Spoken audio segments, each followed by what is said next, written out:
dan sebagainya tidak bisa kami sebutkan satu persatu para awak media, tetapi telah konfirmasi kepada kita ada 23 media yang telah bergabung. Nanti sambil berjalan akan media yang lain telah konfirmasi juga akan ikut bergabung bersama kita.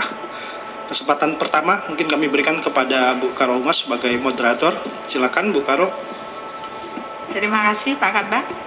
Selamat siang rekan-rekan media, dan terima kasih sudah bergabung dalam kegiatan refleksi akhir tahun 2021 Kementerian ATR BPN. Semoga kita semua diberikan kesehatan dalam melaksanakan tugas. Siang ini telah hadir bersama kita, tadi sudah disampaikan oleh Mas Indra, Bapak Suhazal, Inspektur Jenderal Kementerian ATR BPN, hadir juga Bapak Irjen Polisi Hari Sudwiyanto, Staf Khusus Menteri Bidang Penanganan Sengketa Konflik Tanah dan Ruang. Setelah itu hadir juga di sini Pak Yustan Alfiani, Inspektur Bidang Investigasi, dan Bapak Iing Sodikin, tenaga ahli Menteri Bidang Hukum dan Litigasi. Beliau akan memaparkan kepada kita semua apa-apa saja yang Ijen sudah lakukan serta membahas isu-isu strategis yang pastinya menarik untuk kita ketahui bersama. Sebagaimana kita ketahui, Irjen Kementerian ATR BPN mempunyai tugas untuk menyelenggarakan pengawasan intern di lingkungan Kementerian ATR BPN sesuai dengan ketentuan peraturan perundang-undangan. Selain itu, mewujudkan good governance dalam rangka mendukung pencapaian sasaran pokok pembangunan nasional melalui peningkatan peran aparat pengawasan internal pemerintah, yaitu APIP, dalam optimalisasi sistem pengendalian intern pemerintah atau SPP. Tanpa berpanjang kata, mari kita simak paparan Bapak Irjen yang selanjutnya akan kita ikuti dengan tanya jawab. Kepada Bapak Irjen kami persilahkan. Assalamualaikum warahmatullahi wabarakatuh. Salam sejahtera bagi kita semua. Om Swastiastu, Namo Buddhaya, salam kebajikan. Yang saya hormati Staf Khusus Menteri ATR BPN Bidang Penanganan Sengketa dan Konflik Pertanahan, Inspektur Bidang Investigasi, Karo Hubungan Hukum Protokol, Staf Ahli Menteri Bidang Litigasi dan Hukum, seluruh yang hadir, rekan-rekan media yang hadir melalui Zoom, dan rekan lainnya yang hadir di ruangan ini.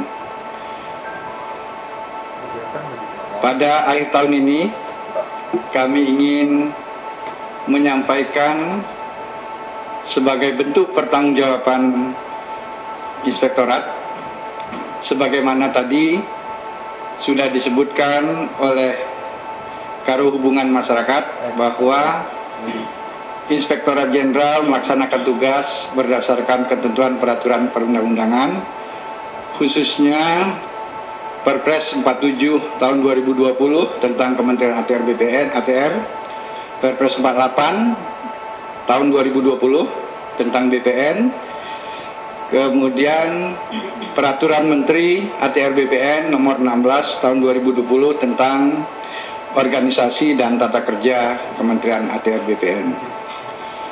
Tentu pengawasan intern yang dimaksud adalah kegiatan yang independen dan objektif dalam rangka pengawalan terhadap tujuan Kementerian ATR BPN dalam bentuk yang dilaksanakan oleh Ijen adalah bentuknya assurance activities, yaitu audit, monitoring, evaluasi, dan dalam bentuk consulting activities, yaitu consulting itu sendiri melakukan pendampingan, kemudian memberikan sosialisasi terhadap unit kerja.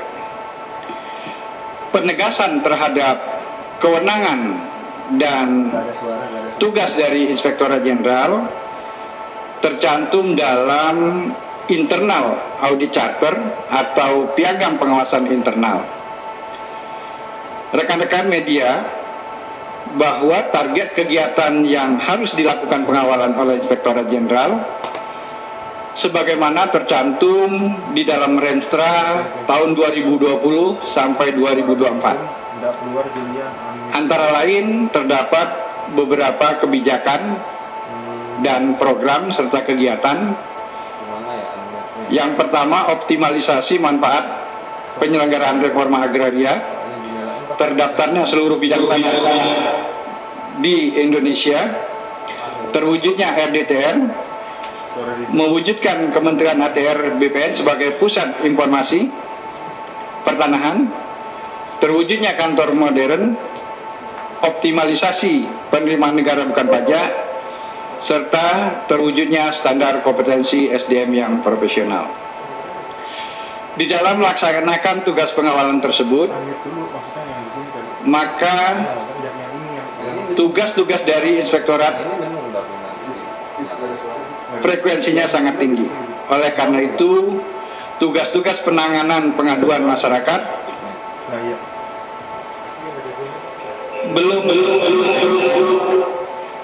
belum optimal atau belum fokus dilaksanakan. Apalagi intensitas pengaduan masyarakat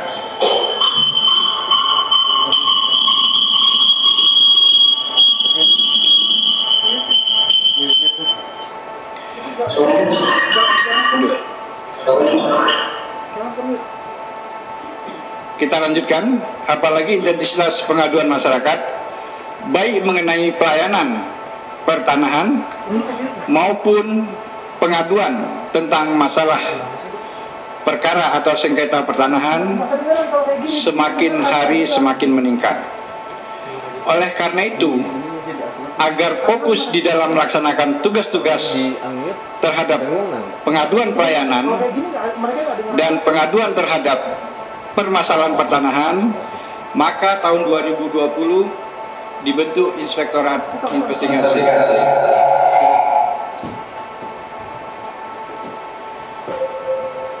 Pembentukan Inspektorat Investigasi tersebut direkomendasikan juga oleh Komisi Pemberantasan Korupsi melalui Surat Deputi KPK Bidang Pengawasan Internal dan Pengaduan Masyarakat nomor 294/PM titik 00.00-40-40-43/01/2020. Hal tindak lanjut koordinasi tim pengaduan masyarakat. Pembentukan IB juga sudah dimasukkan di dalam perubahan struktur organisasi dan tata kerja, yaitu di dalam Permen ATR BPN nomor 16 tahun 2020. Selanjutnya, tujuan dibentuknya IB yang pertama, menindaklanjuti pelimpahan pengaduan masyarakat dari Direktorat Pengaduan Masyarakat KPK. Yang kedua, dalam mengelola pengaduan internal atau pengaduan masyarakat, IB diharapkan akan lebih fokus dan terarah mengingat kompleksitas dan intensitas pengaduan serta kasus pertanahan dan tata ruang serta tuntutan kualitas pelayanan publik dan keberhasilan pelaksanaan reformasi birokrasi. Atas terbentuknya Inspektorat Bidang Investigasi tersebut pada siang hari ini sebagai bentuk akuntabilitas terhadap keberadaan Inspektorat Bidang Investigasi, kami akan menyampaikan apa yang sudah kami lakukan selama ini, bagaimana ke depan perkembangan dari IB, bagaimana tata kerja atau pola metode yang dilakukan oleh IB, sehingga kami dapat mengoptimalkan pelaksanaan tindak lanjut atas pengaduan dari masyarakat.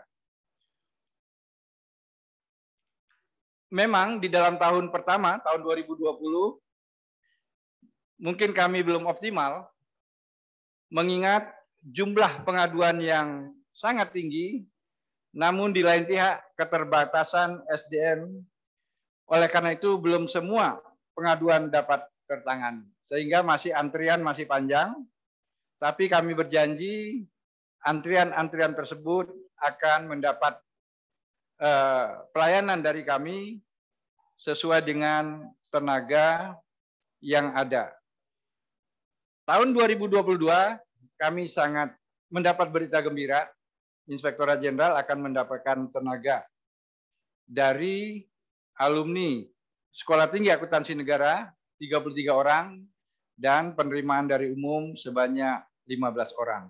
Mudah-mudahan di tahun 2022 kami akan lebih cepat lagi di dalam penanganan kasus-kasus yang menyangkut baik internal maupun pihak-pihak yang terkait lainnya. Selanjutnya, untuk lebih detailnya, saya minta Inspektur Bidang Investigasi menyampaikan apa yang sudah dicapai selama ini dan ke depannya apa saja yang akan ditangani serta kerjasama yang sudah dilakukan kepada siapa saja. Kami persilakan langsung ya Bu Karo ke Inspektur Bidang Investigasi. Baiklah, terima kasih Pak Irjen. Assalamualaikum warahmatullahi wabarakatuh. Salam sejahtera dan selamat siang buat kita semua. Yang saya hormati rekan-rekan wartawan dan para hadirin yang berbahagia. Baiklah Pak Irjen, kami ingin menyampaikan bahwa sejak terbentuknya bulan September 2020, Inspektur Bidang Investigasi ini atas rekomendasi dari Komisi Pemberantasan Korupsi dan Kementerian PAN-RB, kita sudah dibentuk dan kami berjumlah 16 orang dengan staf. Kemudian sampai hari ini berjumlah 16 orang dan kami telah menangani kasus tahun 2020 sebanyak 770 pengaduan dengan tipologi permasalahan sebagai berikut. Dari hasil audit kami bahwa penyalahgunaan wewenang dari pegawai kita itu ada 17 pengaduan. Kemudian tentang pelayanan masyarakat ada 202 pengaduan, korupsi atau pungli 13 pengaduan, kemudian pertanahan atau perumahan itu ada 239 pengaduan, masalah hukum atau peradilan 294 pengaduan, lingkungan hidup 1 pengaduan, dan umum atau lain-lain 7 pengaduan. Terhadap pengaduan tersebut, jumlah pengaduan yang telah ditangani oleh Inspektorat Bidang Investigasi sebanyak 201 pengaduan. Kemudian joint audit dengan Dirjen Teknis itu ada 5 pengaduan. Kemudian pelimpahan penanganan ke Kanwil ada 412 pengaduan dan masih dalam proses 159 pengaduan. Jumlah pengaduan yang telah selesai ditangani sebesar 618 pengaduan, sehingga jumlah pengaduan yang saat ini masih dalam proses itu sebanyak 159 pengaduan. Dari pengaduan yang masuk tersebut, beberapa di antaranya merupakan pengaduan yang penanganannya merupakan hasil sinergi dengan beberapa instansi terkait. Yang pertama itu dari Komisi Pemberantasan Korupsi.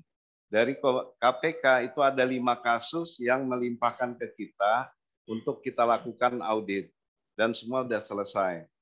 Hasilnya ini kita kembalikan hasil audit itu kepada pihak Komisi Pemberantasan Korupsi. Kemudian Kementerian PAN-RB ada 2 kasus. Kemudian Bareskrim Polri. Bareskrim itu ada dari tindak pidana korupsi ada 2 kasus, kemudian pidana umum itu ada satu kasus, dan Polda Sumut ada 1 kasus. PPATK itu ada 2 kasus. Kemudian Kejaksaan Agung ada 2 kasus yang sudah kita sampaikan hasil audit kita. Tentunya sebagai garda terdepan dalam upaya mendeteksi, mitigasi, dan penanganan terjadinya kecurangan atau fraud di lingkungan Kementerian ATR BPN dan meningkatkan kepercayaan publik dalam penanganan kasus-kasus pertanahan. Inspektorat Jenderal juga melakukan audit investigasi atas kasus-kasus yang menjadi atensi publik.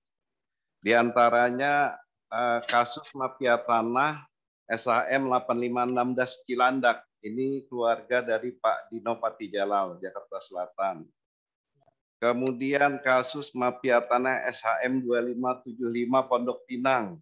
Keluarganya Pak Sutresno Bahir, Jakarta Selatan. Kemudian kasus mafia tanah SHM 1568 Kembangan Selatan, PT Proline, Jakarta Barat. Kemudian kasus mafia tanah SHM 4931 Cakung, Jakarta Timur atau PT Salpe Peritet, Jakarta Timur. Kasus mafia tanah SHM SGI 1568 Kembangan Selatan. Kemudian kasus mafia tanah SHGB 06074 Duren Sawit, Jakarta Timur.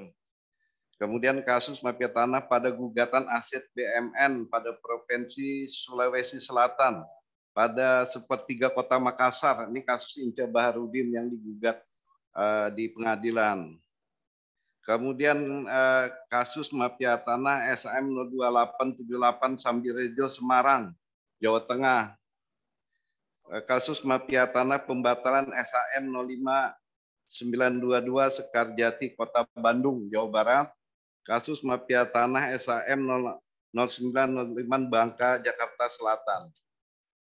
Ini ada beberapa lagi kasus-kasus yang lain yang memang kita anggap kenapa ini dimasukkan dalam sebagai mafia tanah. Karena memang cara-cara kelompok ini melakukan atau mengambil hak orang dengan bermacam-macam cara atau modus operandi.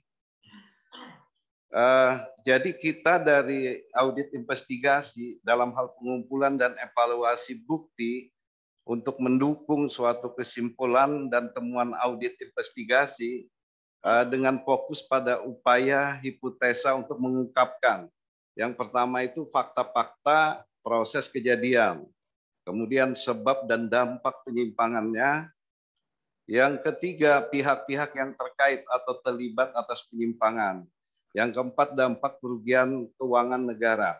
Nah, dari hasil audit kami terhadap permasalahan pengaduan yang masuk terhadap atau kasus-kasus yang menjadi atensi publik, beberapa modus operandi yang bisa kami ungkap di sini. Misalnya satu, ini pemalsuan dokumen alas hak. Alas hak itu bisa berupa AJB, girik, enggendom perponding, akta hibah, waris, dan lain-lain. Yang kedua adalah pendudukan bidang tanah secara ilegal tanpa hak. Kemudian menduduki tanah orang tanpa seizin. Kemudian mencari legalitas di pengadilan. Kadang misalnya dengan ada putusan dari pengadilan, mereka mengajukan hak kepada BPN. Ini ada juga kasus seperti ini modus operandinya. Kemudian adanya hilangnya warkah di kantor BPN, ini juga salah satu modus ya, karena pada saat untuk pembuktian di pengadilan kita kesulitan. Melakukan gugatan tiada akhir, ini juga berulang-ulang supaya terutama masalah ganti rugi ini. Jadi orang mau dapat ganti rugi karena ada gugatan harus menunggu dulu. Memanfaatkan kepala desa atau oknum BPN, ini juga banyak terjadi rekan-rekan sekalian. Kemudian sertifikat pengganti ini juga banyak dimanfaatkan oleh para mafia atau kelompok kejahatan yang sering terjadi terutama di Jakarta dan sekitarnya. Kemudian melakukan gugatan dengan menggunakan alas hak palsu. Ini juga sering terjadi. Akhirnya menang di gugatan, maka putusan itulah dijadikan sebagai alasan untuk mengajukan hak kepada pihak BPN. Kemudian melakukan pengakuan hak atas bidang tanah yang sedang dilakukan proses pengadaan tanah bagi kepentingan umum. Ini sering terjadi terutama masalah ganti rugi. Kemudian melakukan rekayasa atau penilaian atau appraisal nilai tanah. Bisa di markup biasanya tidak sesuai jumlah. Kemudian penipuan atau penyalahgunaan kepercayaan. Kemudian yang sekarang juga sering terjadi itu menukar sertifikat asli dengan yang palsu.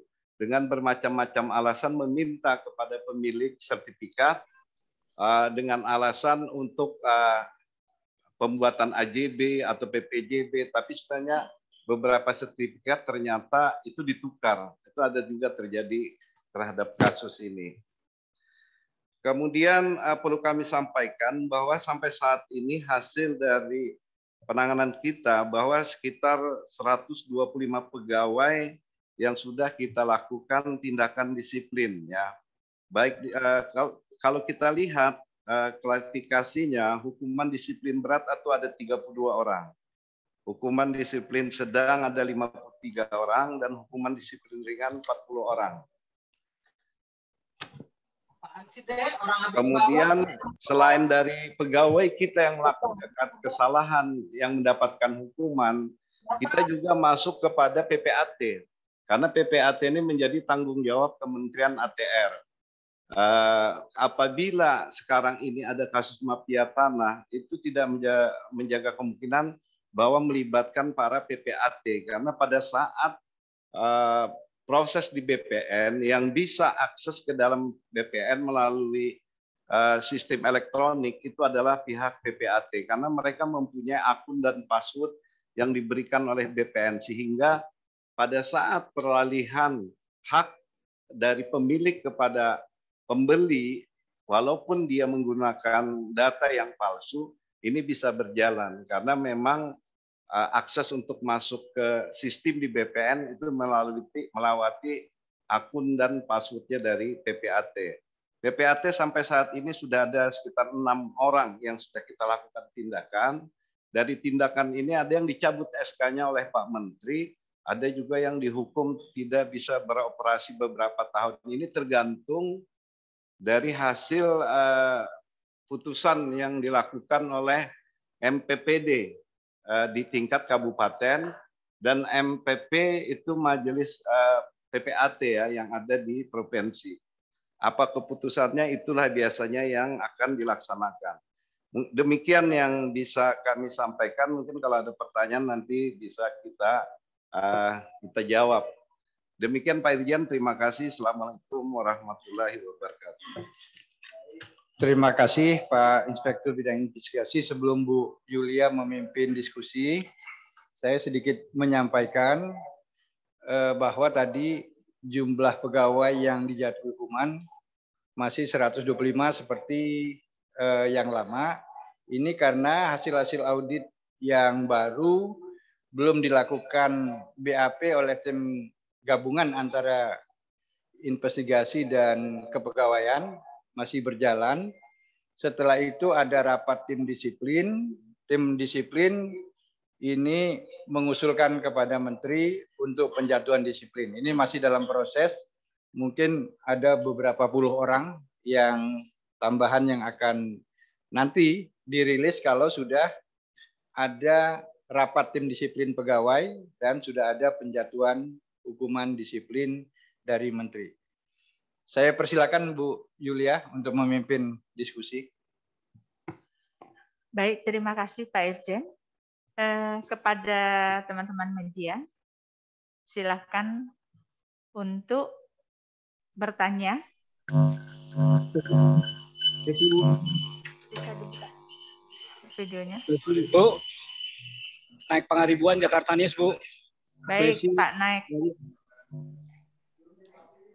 Ya, Bu. Mungkin bisa ditampilkan videonya, Pak. Ya, Bu. Ya, silakan Pak Naik. Pak Naik. Pak Irjen, selamat siang Pak Irjen. Dari Jakarta. Jakarta News, Pak Irjen. Ini videonya. Bu Yuli, selamat siang. Saya mau bertanya, Bu. Saya naik Pangaribuan, Bu. Ya, pertanyaan saya begini, Bu. Ada bagaimana status pegawai BPN Jakarta Timur yang telah ditetapkan oleh penyidik, tentunya Polri. Dan kemudian pertanyaan saya, apakah ada lagi nggak penambahan terhadap tersangka baru dalam hal ini? Seperti saya dapat informasi ada beberapa orang, itu ada 8 kalau tidak salah ya. Kemudian seperti kata Pak Inspektorat tadi ngomong bahwa ada beberapa puluhan pegawai yang terlibat mafia tanah ya. Apakah bagaimana untuk sanksi ke depan oknum-oknum pegawai BPN ini supaya ada efek jera? Itu pertama. Kemudian Pak Irjen, yang kedua Pak Irjen, saya melihat tahun 2021 ini soal mafia tanah itu adalah satu kasus yang tidak berkesudahan, Pak Irjen. Bahkan di beberapa medsos dan khususnya Twitter ini sangat viral. Saya mengikuti terus, Pak, kasus-kasus mafia tanah ini sepertinya tak kunjung-kunjung selesai, Pak. Bapak mengatakan bahwa hanya beberapa orang di bagian investigasi ini. Kita tahu bahwa mafia tanah itu adalah sindikat, Pak. Di situ ada orang yang berduit, orang-orang penting. Bagaimana, Pak, kalau seandainya Bapak ini mengungkap sindikat seperti sindikat narkoba yang punya aset triliunan, begitu juga saya lihat sindikat mafia tanah ini, dia mempunyai luar biasa resourcesnya gitu loh, Pak. Nah, ke depan 2002 apa langkah-langkah BPN terhadap menekan angka-angka yang terlibat mafia tanah ini? Jadi kalau saya lihat nggak imbang, Pak. Bapak ini perang bukan perang sembarangan gitu loh. Sementara resources dari BPN ini kecil sekali gitu loh, Pak. Nah, kemudian pertanyaan saya, Pak, saya punya pemikiran begini, Pak. Apakah BPN ini mau nggak mendorong supaya ada peradilan tanah gitu loh, Pak. Jadi seperti ini kan extraordinary saya lihat, Pak. Sudah luar biasa seperti korupsi, Pak. Saya usulkan bagaimana BPN ini mendorong DPR supaya membuat undang-undang peradilan tanah gitu loh, Pak. Terima kasih, Pak. Saya naik Pangaribuan dari Jakarta News. Terima kasih, Pak. Baik. Kami minta 2 lagi dari teman-teman media. Dari siapa? Sebutkan, Acil, Pak. Bu. Acil, kabarnotariat.id. Pesi dari RRI, Bu. Oh, Pak siapa? Pesi dari RRI. Oh, Pak Pesi dari RRI. Ya, Bu. Oh ya, silakan Pak Pesi. Baik, terima kasih Bu Yuli. Selamat siang Pak Irjen dan Pak Direktur. Perkenalkan, nama saya Pesi dari RRI. Tadi saya sudah mengikuti paparan yang disampaikan oleh Pak Irjen dan juga Pak Direktur. Sebagaimana paparan tadi disebutkan bahwa Inspektorat Bidang Investigasi ini terbentuk pada tahun 2020. Lalu kemudian hasil dari Inspektorat Investigasi ini yang dipaparkan tadi kalau tidak salah itu adalah tahun 2020. Apakah mungkin di situ juga include capaian tahun 2021? Kalaupun memang belum, mungkin bisa dijelaskan lagi. Tahun 2020 sekian kasus atau sekian pengaduan yang ditangani oleh Inspektorat Bidang Investigasi, dan kemudian tahun 2001 juga berapa. Itu yang pertama.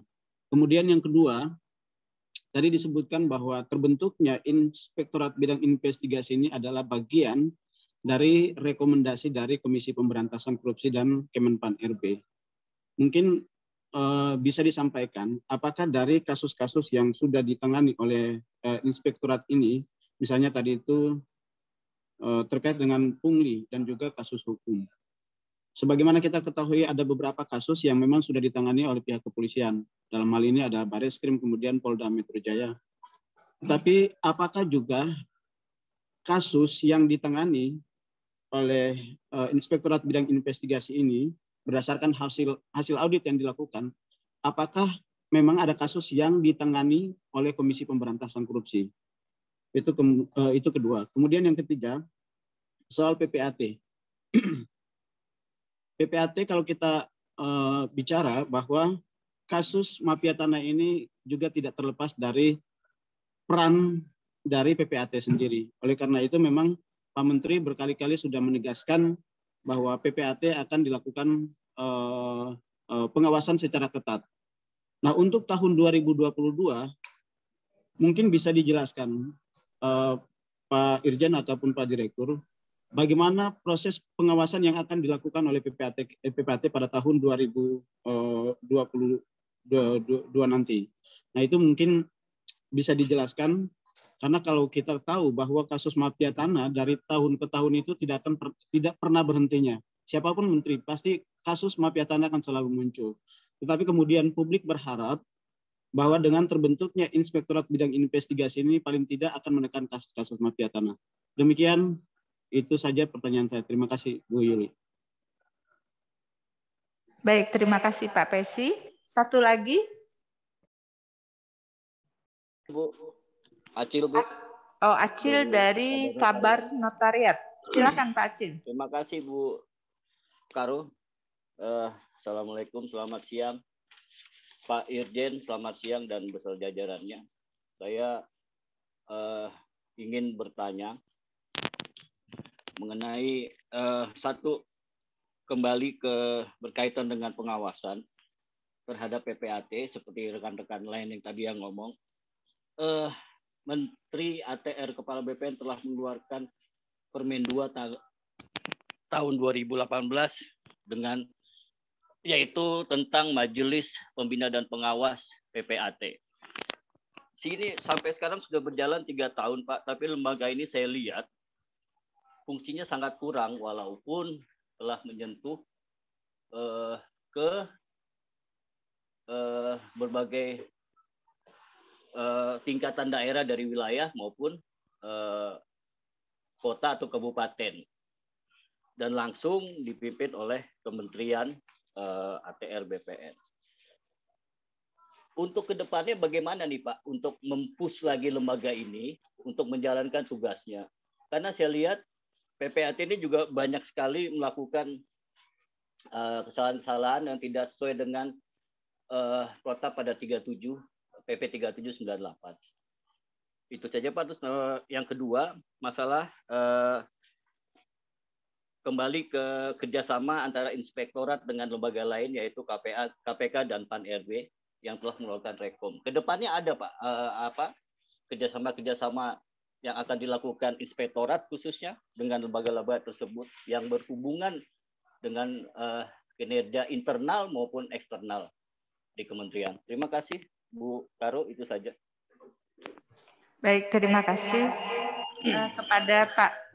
kepada Pak Irjen, kami persilakan Pak untuk menanggapi. Baik, terima kasih Pak Naik, Pak Pesi, dan Pak Acil. Akan kita jawab mungkin beberapa lebih detail ya. Untuk yang kasus Jakarta Timur ini detailnya saya minta Pak Irwil untuk menyampaikan bagaimana siapa saja yang terkait sehingga dari 8 orang apakah masih ada lagi yang akan selanjutnya diproses hukum lebih lanjut. Silakan Pak Irwil. Terima kasih Pak Irjen. Baiklah Pak Naik dari Jakarta News bahwa bagaimana status pegawai BPN Jakarta Timur yang ditetapkan oleh penyidik Bareskrim. Apakah ada lagi tersangka yang lain? Begini, kemarin sebenarnya bahwa dari kementerian sudah melakukan rapat bersama yang dihadiri oleh Deputi Bidang Penindakan KPK dengan stafnya, kemudian dihadiri juga Direktur Analis, kemudian dari Bareskrim para penyidiknya, dan dari Kejaksaan, diundang semua hadir. Pada saat kita tanyakan, memang penetapan tersangka oleh penyidik Bareskrim itu berdasarkan hasil dari penyelidikan dan penyidikan yang mereka. Jadi ada 9 ya, 10 ya. 1 yang sudah pensiun, sisanya tuh masih aktif, 1 orang sipil. Nah, kemarin kami tanyakan bagaimana status ini, itu mereka yang nanti akan melakukan gelar perkara. Masalah nanti mungkin ada lagi, itu sepenuhnya wewenang dari Bareskrim Polri. Kami serahkan untuk penegakan hukum kepada aparat penegak hukum yang ada.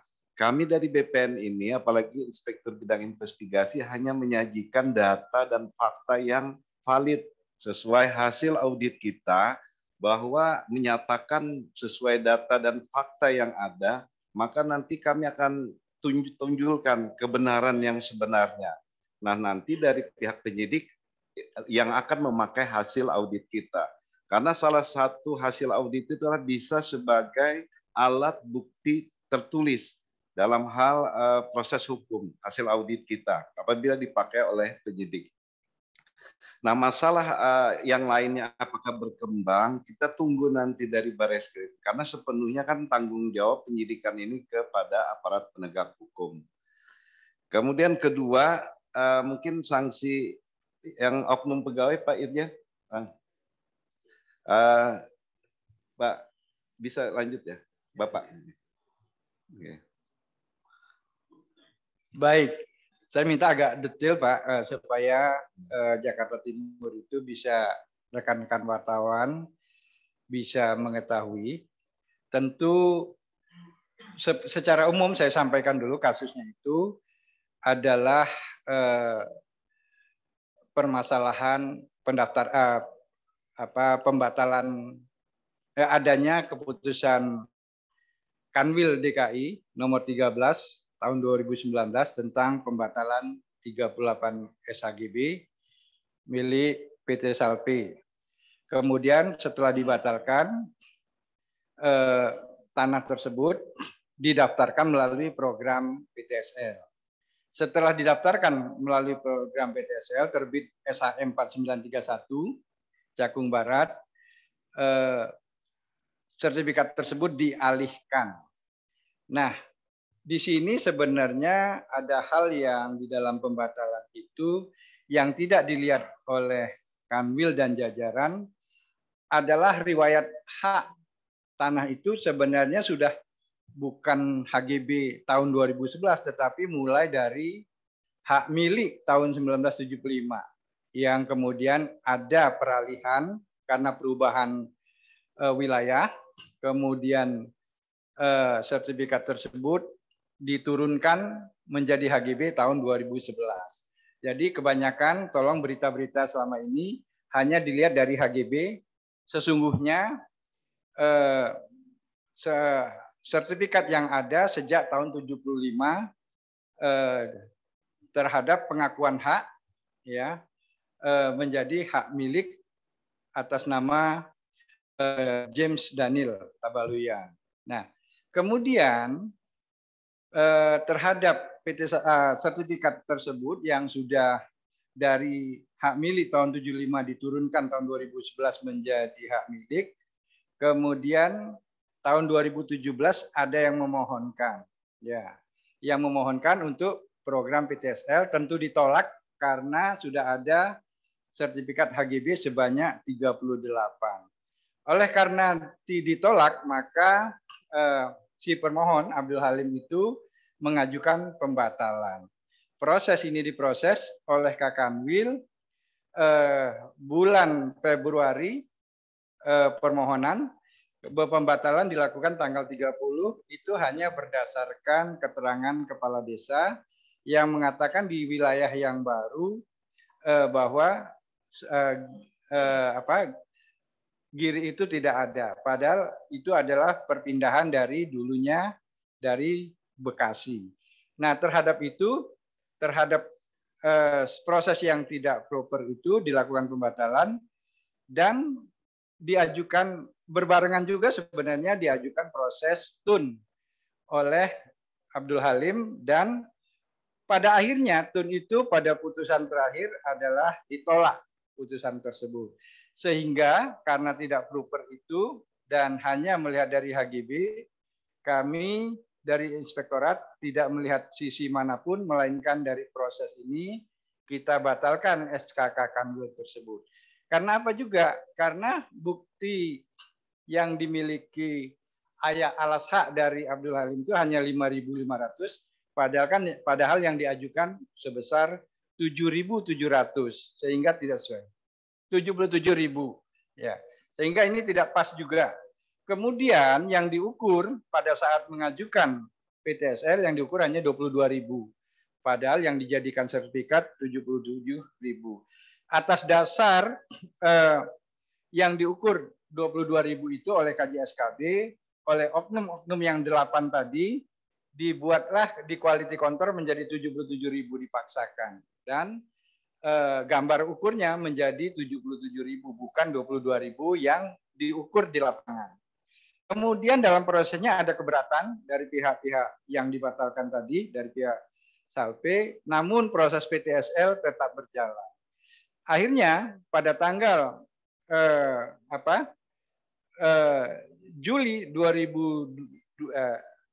Desember 2019 tetap jadi PTSL itu padahal tidak ada penandatanganan kontradiktur, alasannya tidak sesuai, pengukurannya tidak sesuai, tetap dijadikan.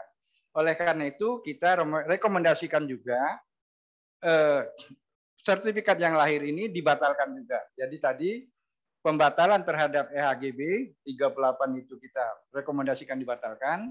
Kemudian terhadap PTSL terbit atas nama Abdul Halim juga kita batalkan karena yang diukur alasannya juga tidak sesuai, penanganan penerbitan juga tidak sesuai, kontradiktur dan tetangga batas juga tidak tanda tangan.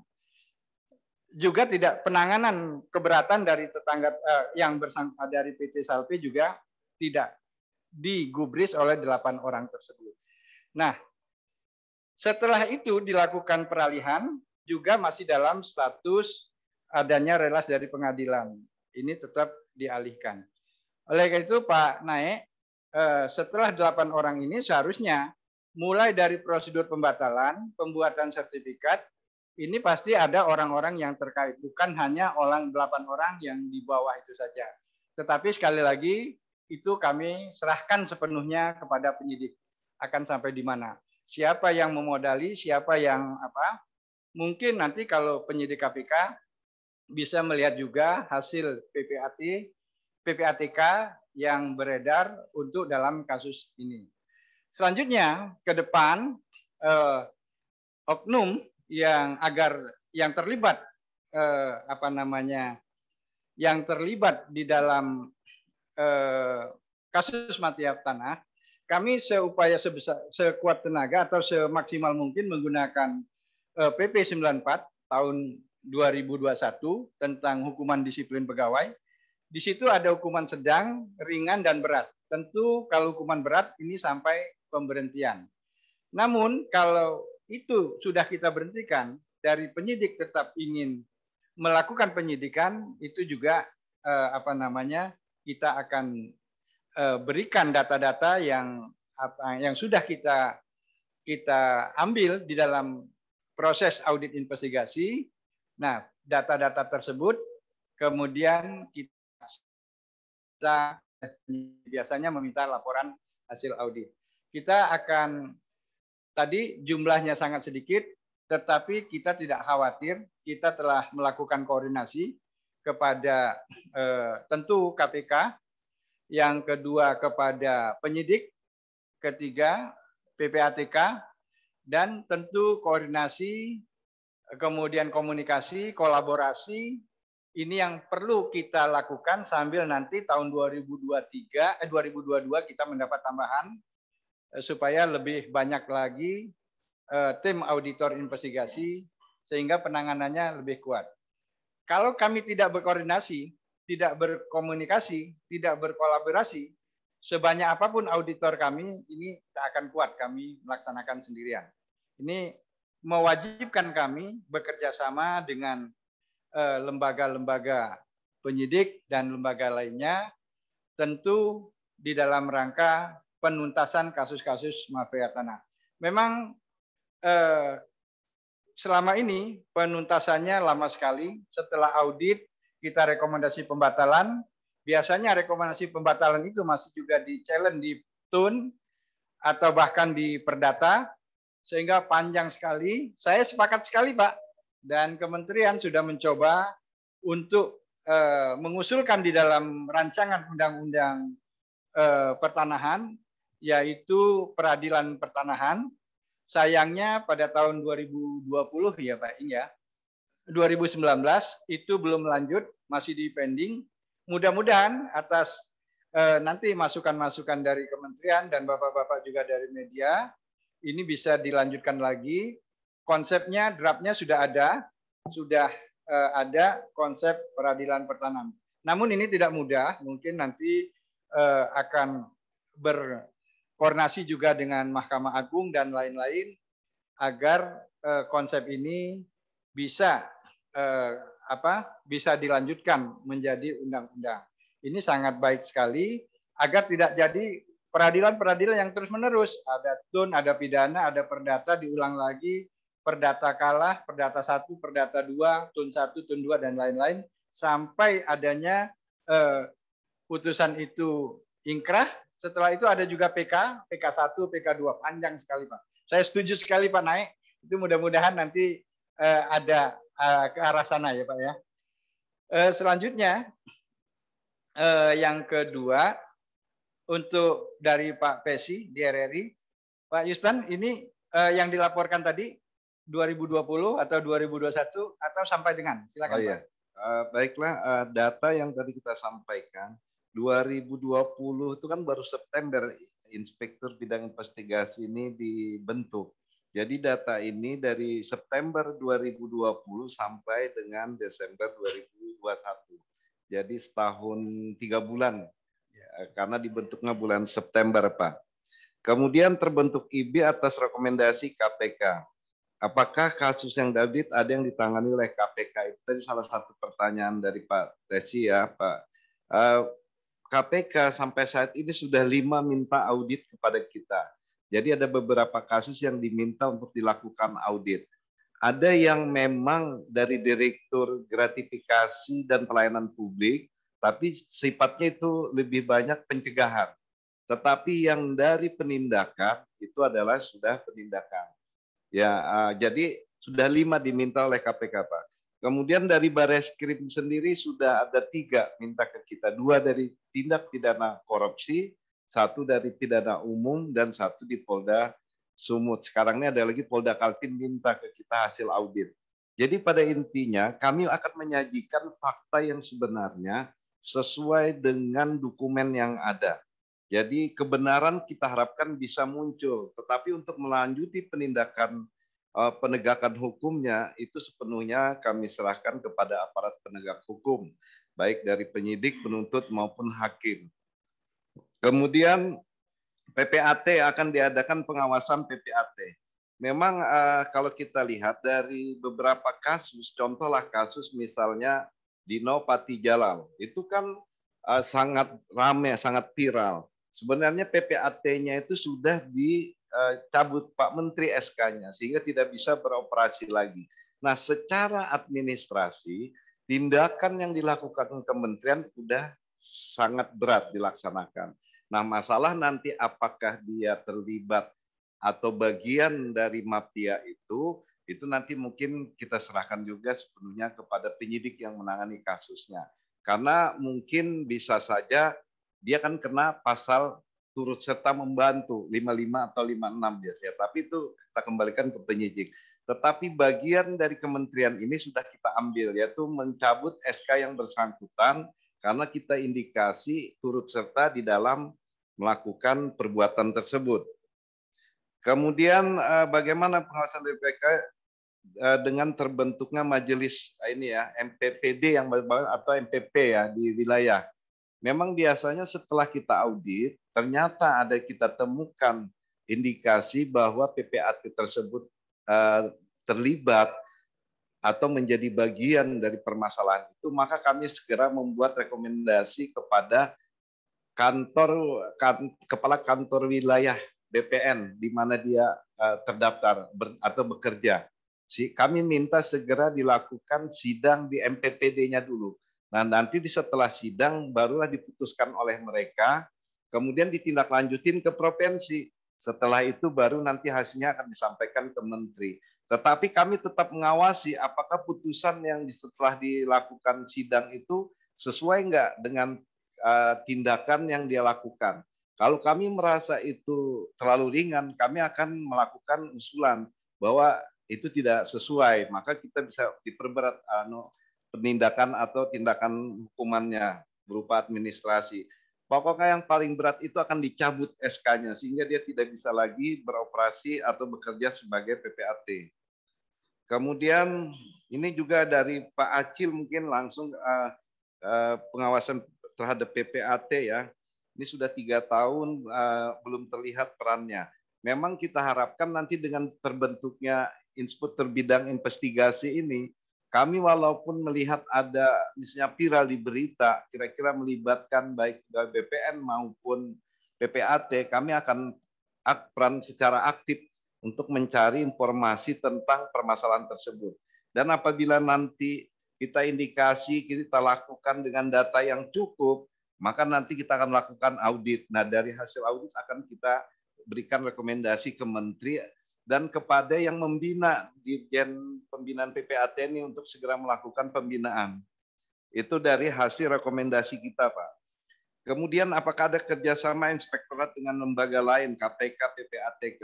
Jadi dari hasil rekomendasi terakhir bahwa mulai sekarang kami apabila ada mafia tanah yang sifatnya memang sangat meresahkan dan cukup besar, maka dari awal sebenarnya kami sudah langsung berkoordinasi baik dengan Komisi Pemberantasan Korupsi. Di KPK ini nanti kita akan berkoordinasi dengan Deputi Penindakan maupun dengan Direktur Gratifikasi dan Pelayanan Publik, Pak. 2 sudah yang sering kami berkoordinasi. Kemudian untuk PPATK sendiri, hasil kesepakatan kemarin dengan Kepala PPATK bahwa mereka minta dilibatkan lebih awal supaya bisa memonitor bagaimana sebenarnya modus operandi dan siapa saja yang terlibat. Sehingga mereka diharapkan dari awal sudah bisa berperan secara aktif untuk mengikuti bagaimana siapa aja sebenarnya yang berperan di dalam permasalahan tersebut. Ini Pak yang dari pertanyaan Pak Naik, Pak Tesi, dan Pak Acil. Saya rasa mungkin itu Pak Irjen, terima kasih. Ya, silakan Pak Iing, nanti atau Pak Staf Khusus akan menyampaikan. Terima kasih, itu dari Pak Naik, memang mafia itu adalah kejahatan extraordinary ya. Memang peradilan ini yang diusulkan Pak Naik itu bagus, adalah peradilan pertanahan. Memang sudah digagas, cuma Mahkamah Agung itu berkeberatan dia. Harus merubah konstitusi dulu, pasal 24C Undang-Undang Dasar 45. Di situ ada 4 peradilan ya. Peradilan Tata Usaha Negara diatur Undang-Undang 586, kemudian peradilan umum Undang-Undang 50, peradilan militer Undang-Undang 397 dan peradilan agama 789. Memang mafia tanah ini banyak terkubur oleh putusan-putusan hakim, di mana kita sudah dituntut oleh penegak hukum, tapi diputus oleh hakim itu menjadi prislah bebas. Artinya kuncinya adalah di putusan-putusan hakim. Kalau kita dituntut tapi hakim membebaskan, padahal itu kejahatan dari mafia tanah, ini yang mohon digerakkanlah civil society. Penting adanya peradilan pertanahan dan tidak menjadi disparitas antara putusan tata usaha negara, putusan peradilan umum yang bertahun-tahun orang mencari keadilan, dan bisa lalu di peradilan perdata kan berlakulah actori icamet provisio. Siapa yang membuktikan, dia juga harus menuntut hak. Cuma kan tidak menguji material. Banyak alasak palsu dimenangkan sampai ingkrah. Ini mungkin ke depan harus ada peradilan pertanahan yang memutus soal-soal pertanahan, termasuk ya mafia ini kan dari dedernya, dari siapa yang intelektual deder yang harus ditarik sebagai dihukum sebagai law enforcement. Itu aja Pak Irjen. Terima kasih Pak Staf Ahli Menteri. Pak Staf Khusus silakan menambahkan. Terima kasih Bapak Irjen. Rekan-rekan sekalian, kita ketahui bahwa belakangan semakin meningkatnya tuntutan masyarakat atas penyelenggaraan pemerintahan yang bersih, adil, dan transparan, serta akuntabel. Dan ini harus disikapi dengan serius dan sistematis. Kementerian ATR BPN di dalam menangani kasus pertanahan ini keras dan tegas. Saya garis bawahi lagi, sangat keras dan tegas. Oleh karena itu, Pak Menteri tidak segan-segan menindak semua pelaku kejahatan dengan menindaklanjuti apa yang diamanatkan di dalam ketentuan. Jadi Pak Menteri membentuk Satker khusus ya sebagai struktur di bawah Pak Irjen, itu Inspektur Bidang Investigasi. Struktur bidang Inspektur Bidang Investigasi ini sudah banyak kasus-kasus yang diungkap, bahkan kontribusi untuk membuat terang satu perkara dan hasil investigasinya itu dijadikan rujukan sebagai bahan penyelidikan dan penyidikan oleh penyidik yang tergabung dalam Satgas Anti Mafia Tanah. Selain di dalam tugas keseharian, memang betul Pak Brigjen Yustan melalui selaku Ketua IPI ini sudah bekerja sama dengan beberapa mitra kerja kita. Seperti di Komisi Yudisial, banyak beberapa kasus kita harus jelaskan, kita paparkan, kita minta dukungan dan masukan dari Komisi Yudisial, dari Kompolnas, bahkan dari Irwasumpori, demikian juga KPK dan PPATK. Tadi disampaikan bahwa langkah ini merupakan satu wujud keterbukaan kita. Manakala kita menemukan satu permasalahan yang di dalamnya ada unsur pidana, kita serahkan sepenuhnya kepada aparat penegak hukum. Dan apabila ada pelanggaran berkaitan dengan administrasi, itu diproses sesuai ketentuan oleh APIP dan diberikan sanksi yang tegas. Tadi disampaikan Pak Irjen, 125 orang atau anggota Kementerian ATR BPN sudah diproses sesuai dengan tingkat kesalahan masing-masing. Keberadaan IBI ini tentu akan memberikan jaminan bahwa ke depan Kementerian ATR BPN ini akan lebih clear and clean di dalam memberikan pelayanan yang terbaik kepada masyarakat. Khususnya ketika kita menghadapi kasus-kasus kejahatan pertanahan, ya, diharapkan ke depan tidak ada lagi oknum dari Kementerian ATR BPN yang terlibat. Ini yang menjadi concern kami, khususnya di Satgas Anti Mafia Tanah ini sangat terdukung dengan adanya keberadaan Inspektur Bidang Investigasi. Mungkin itu sebagai tambahan dari saya. Terima kasih. Ya, sebelum saya serahkan, saya tambahkan lagi sedikit aja. Mengenai untuk PPAT, tentu ini ada Dirjen Teknis yang melakukan pembinaan. Saya mungkin perlu tahun 2022 bersama-sama Dirjen Teknis untuk melakukan audit kepada PPAT, mungkin yang terindikasi dia terlibat ke mafia tanah, selain memang yang sudah mencuat di umum, Jadi kami akan bekerja sama, mungkin masukannya terima kasih sekali nih Pak Pesi. 2022 kami akan jadikan ini program dari IBI untuk bekerja sama dengan Dirjen PHPT, pendaftaran hak tanah. Kemudian ya kerjasama dengan pihak lain, kami sangat terbuka sekali. Apapun tujuannya, yang penting untuk dalam rangka menekan dari kegiatan mafia tanah. Kepada siapapun kami akan melakukan kerjasama sepanjang itu baik. Terima kasih. Baik, Pak Irjen. Ini kebetulan ada yang tanya melalui chat. Saya bacakan, izin. Dari Business Today, dari Pak Tito. Mohon tanya, hingga akhir 2021, berapa banyak mafia tanah ditangkap? Dan nilainya sebesar berapa? Pada tahun 2022, apa target Kementerian ATR BPN dalam memberantas mafia tanah? Pertanyaan kedua dari wartawan JPNN, Bapak Tito. JPNN, Bapak Tommy. Izin bertanya, kemarin hari Kamis tanggal 30 Desember, Polres Jakarta Pusat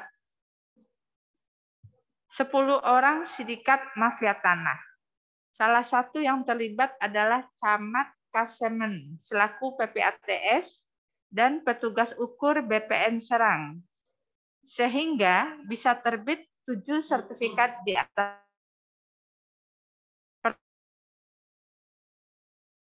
BPN-nya bisa mencegah input data dari PPAT yang tidak valid seperti ini.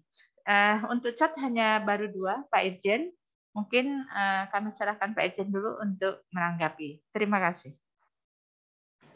Baik, dari mana Bu tadi? Dari Business Today. Nanti mungkin Pak Ing ya menambahkan ya bahwa kita untuk mafia tanah ini sudah banyak sekali. Tadi dibacakan oleh Pak Ibi, ada dari di Medan kasus Tamin Soekardi ya, Pak.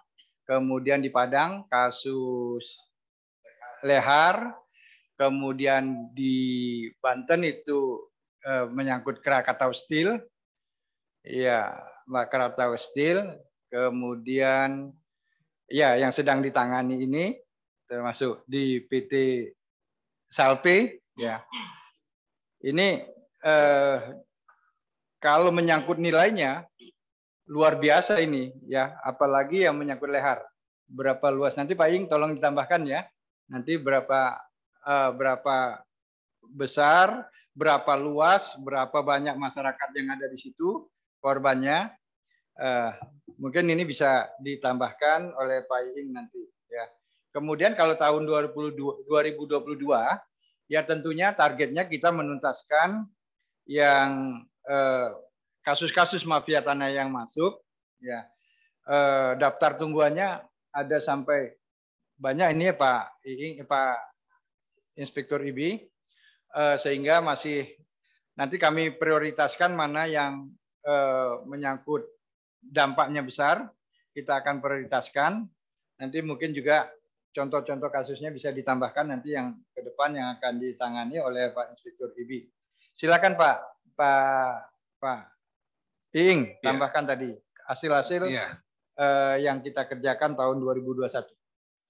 Terima kasih Pak Irjen. Yang pertama, kasus-kasus besar adalah di Lehar. Lehar itu menyangkut luas tanah 766 hektar ya. Di sana terdiri dari 4.000 kakak. Hampir 5.000 udah punya title.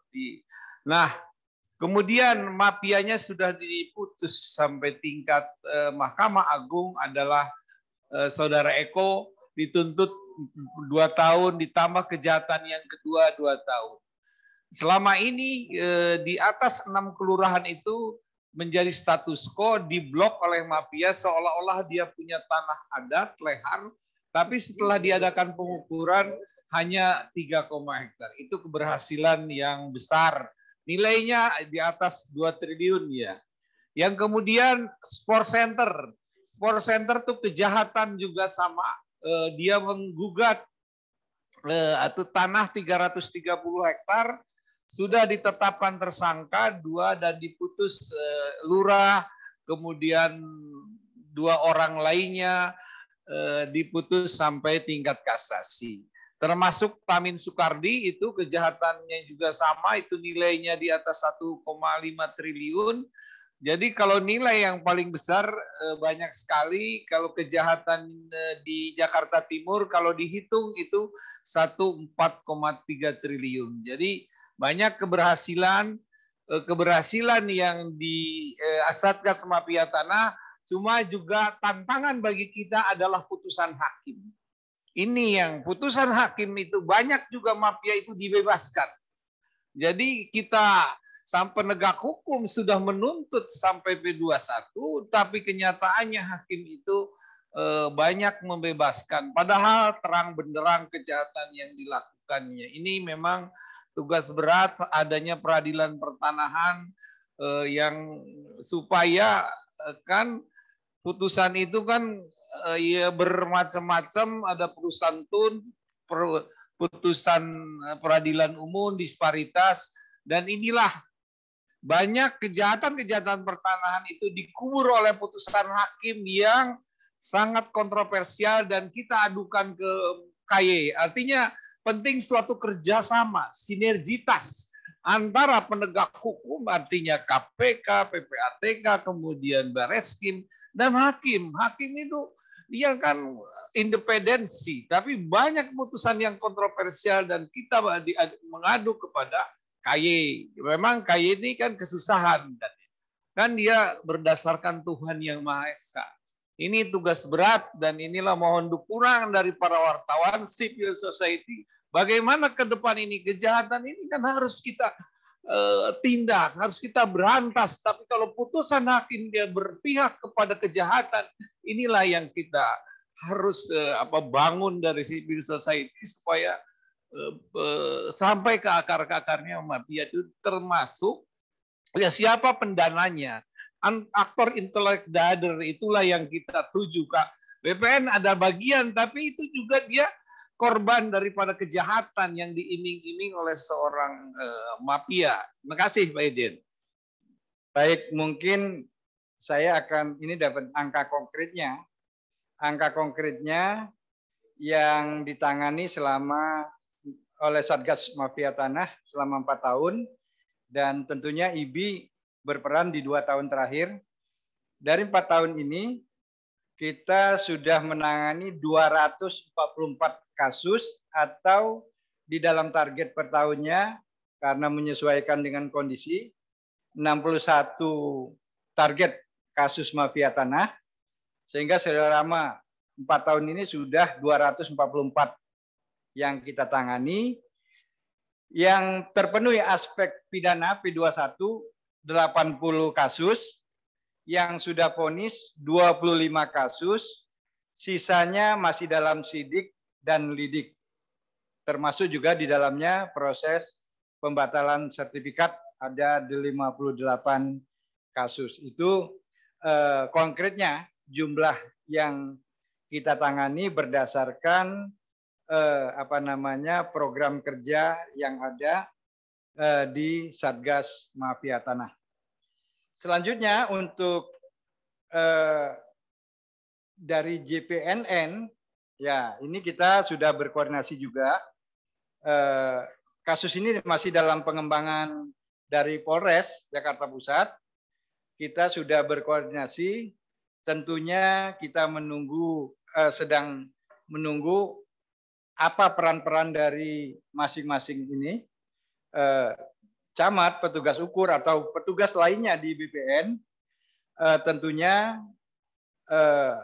Afib juga ingin berperan di sini, sehingga apa yang terjadi sesungguhnya akan terlihat pada saat nanti Afib melakukan audit investigasi di kasus ini.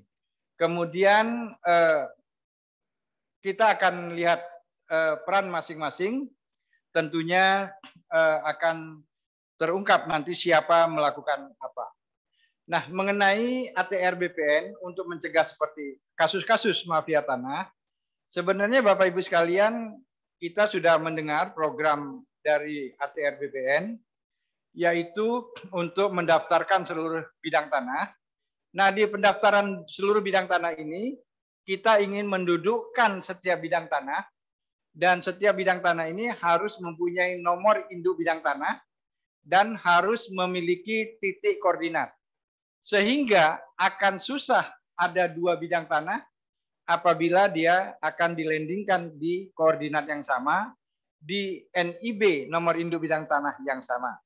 Oleh karena itu, percepatan pendaftaran tanah dan perbaikan dokumen, warkah, buku tanah, surat ukur, dan lain-lain, ini kita segera validasikan supaya tidak ada celah bagi baik internal maupun dari luar untuk melakukan pemalsuan dokumen kalau ini nanti sudah divalidasi dan sudah dilakukan alih media dari manual ke digital. Proses ini sedang berjalan di beberapa kantor untuk validasi ada yang sudah sampai 90%, tetapi untuk validasi persil, buku tanah, surat ukur dengan ini kesamaan ini dan terpetakannya ini masih dalam proses, masih di bawah yang dicapai oleh validasi buku tanah. Oleh karena itu ini kami kejar supaya tidak mudah dilakukan pemalsuan.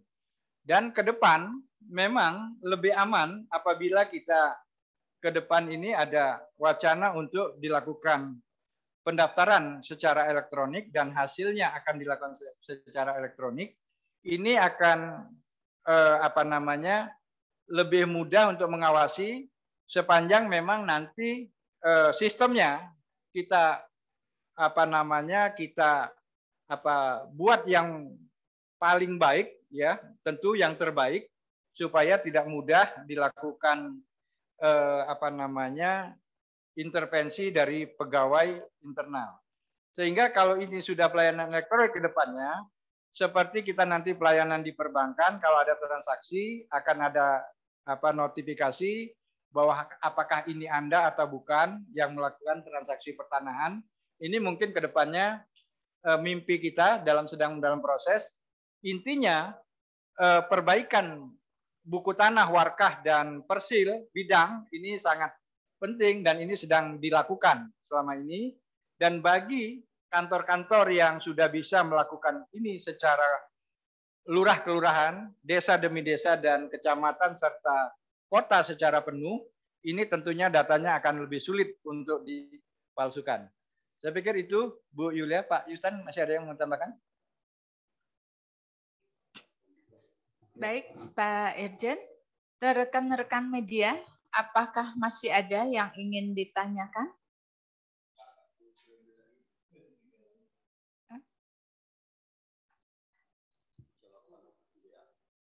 Di chat apakah masih ada, Mbak Menel? Enggak ada. Kami beri kesempatan kembali kepada rekan-rekan media. Bu Yuli, izin. Ya, dari mana Pak? Silakan. Agraria Today. Oh, majalah Agraria, Pak Raja Asti. Silakan, Pak. Ya. Assalamualaikum warahmatullahi wabarakatuh. Semoga kita dalam keadaan sehat semua. Pertama, saya mendukung apa yang disampaikan oleh Pak Naik tadi. Yang kedua, saya menginformasikan dengan adanya Satgas Mafia ini, salah satu mafia yang saya ikuti sejak tahun 2015 itu sudah mulai tiarap. Namun, gerak mereka, gerak ya istilahnya gerak bawah tanahnya tetap berlangsung. Apa yang mau saya sampaikan bahwa diduga tadi Pak Ijen menyampaikan apakah ada pemodal asing. Dari data-data yang kami punya yang sejak tahun 2015 itu ada pemodal asing, diduga ada pemodal asing. Dokumennya juga ada. Nah, izin apakah bisa dari unsur masyarakat yang dirugikan ini 2-3 orang diberikan silaturahmi bertemu Pak Irjen. Saya yakin data-data ini sangat tumpang tindih, dan saya yakin juga bahwa data-data yang dipunyai oleh Kementerian ATR BPN itu hampir sama. Seperti ada lembaga hukum yang menyatakan itu betul, ada lembaga hukum yang menyatakan itu tidak betul. Saya rasa ini banyak dokumen-dokumen yang sudah dimiliki Kementerian ATR BPN. Namun dengan adanya bisanya nanti bertemu perwakilan dari masyarakat yang dirugikan ini bisa menambah bahan Kementerian ATR BPN untuk melakukan investigasi secara menyeluruh. Demikian aja Bu Yulia, terima kasih. Baik, terima kasih Pak Raja Asdi. Selanjutnya, rekan media selanjutnya.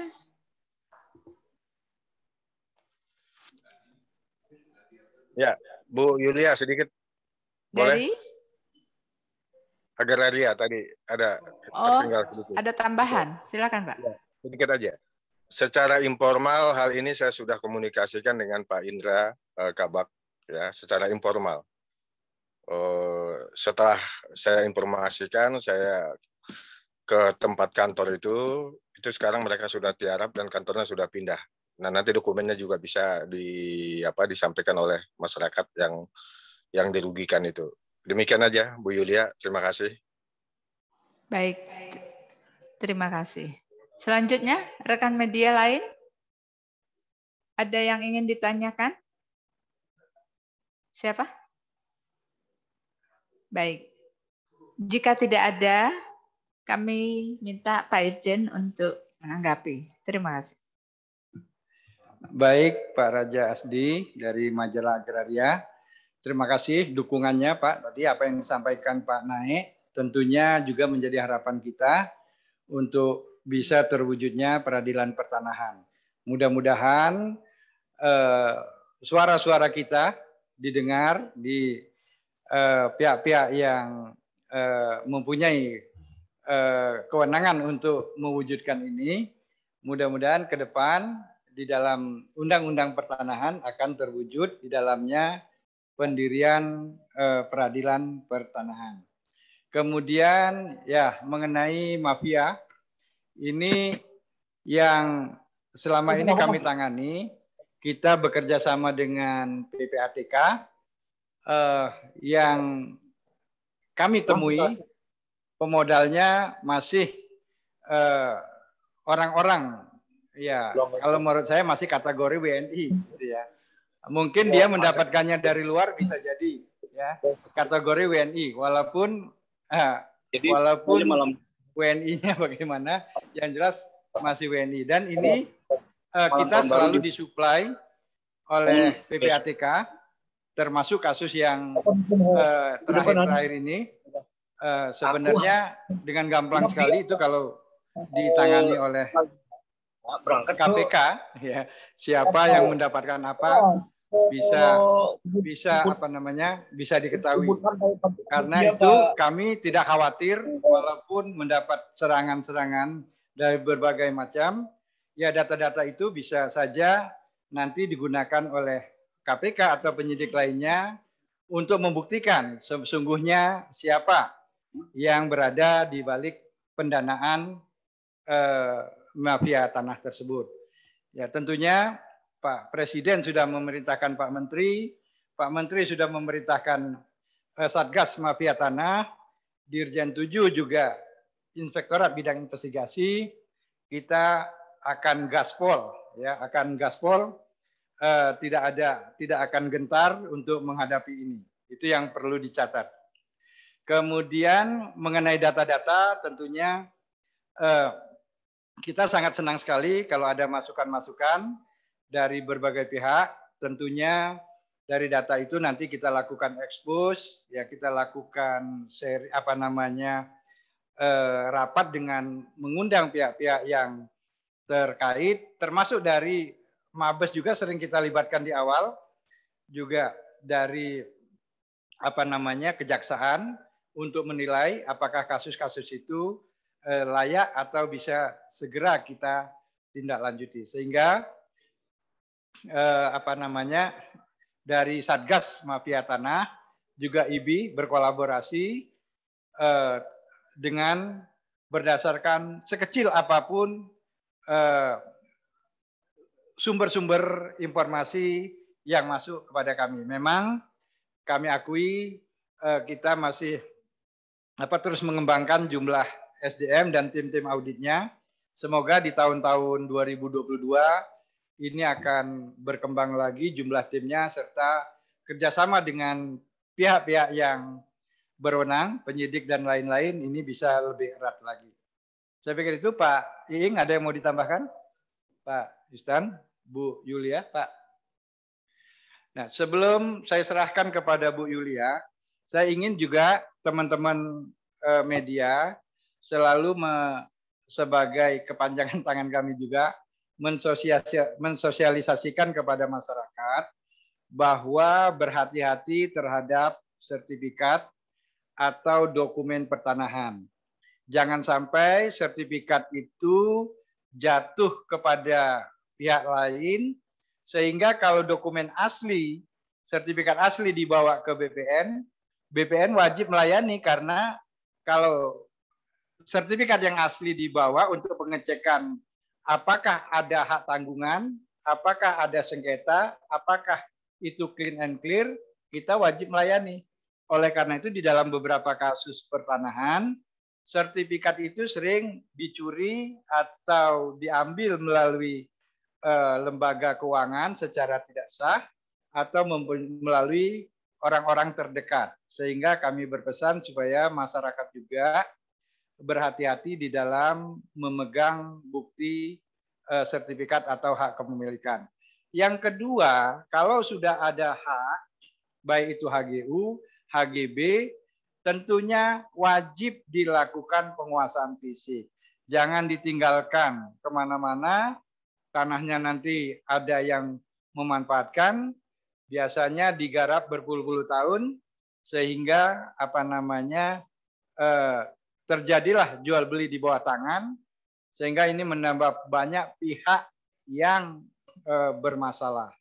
Kemudian ada baiknya sebelum Bapak Ibu atau masyarakat membeli tanah, ada baiknya berkoordinasi, minta informasi kepada petugas BPN, sehingga apakah tanah yang akan dibeli tersebut dalam kondisi clear and clean. Itu saja pesan dari saya. Mudah-mudahan tidak ada lagi korban-korban mafia dan kita akan semakin menekan jumlah kegiatan mafia. Di tahun 2022 ini, 2021 yang akan berakhir, kami juga mengucapkan selamat tahun baru kepada teman-teman media. Mudah-mudahan tahun 2022 kita lebih lancar, lebih sukses, dan dijauhkan dari pandemi corona yang segera berakhir. Demikian, salam sehat dari saya. Mudah-mudahan kita semuanya selalu dalam lindungan Tuhan Yang Maha Esa. Demikian, saya kembalikan kepada Bu Yulia. Baik, terima kasih Pak Irjen. Terima kasih rekan-rekan media. Preskon kita hari ini kita akhiri. Selamat tahun baru, sampai ketemu tahun depan. Salam sehat dari kami.